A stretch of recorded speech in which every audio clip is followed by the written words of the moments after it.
అదేవిధంగా మనకు పోలవరం ప్రాజెక్టు కూడా గోదావరి నది మీదనే నిర్మించడం జరిగింది. వేరే దేశాల్లో మనం చూసుకున్నట్టయితే అక్కడి వాళ్ళు ఏంటంటే నదులను వాళ్ళు పూజించడం కానీ అలాంటివి జరగవు. బట్ మనదేంటంటే మనము చెట్టును పుట్టను అదేవిధంగా బండను గుట్టను అదేవిధంగా నదులను కూడా మనం పూజించడం జరుగుతుంది. ప్రతి ఒక్కదాన్ని కూడా మనం పూజించడం జరుగుతుంది. అయితే ఇటువంటి ఎంతో పవిత్రమైన పుణ్య నదిలో ఒకటి గోదావరి నది. ఈ గోదావరి నది ఏదైతే ఉందో మనకు ప్రతి 12 సంవత్సరాలకు ఒకసారి గోదావరి పుష్కరాలు కూడా ఈ గోదావరి నదిలోనే మనకు జరుగుతాయి. ఈ గోదావరి నది వచ్చేసి మనకు ఇప్పుడు ఇక్కడ చూసుకున్నట్టయితే మనకు సమ్మక్క సారక్క ఏదైతే జాతర ఉందో ఆ జాతర కూడా మనం గమనించినట్టయితే ఇక్కడే నిర్వహిస్తారు.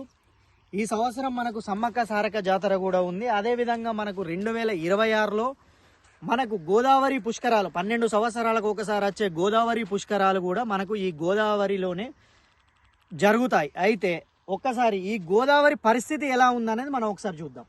ఇక్కడ మీరు గమనించినట్టయితే ఒకసారి ఈ చెత్తను చూడండి ఏ విధంగా పడేశారు.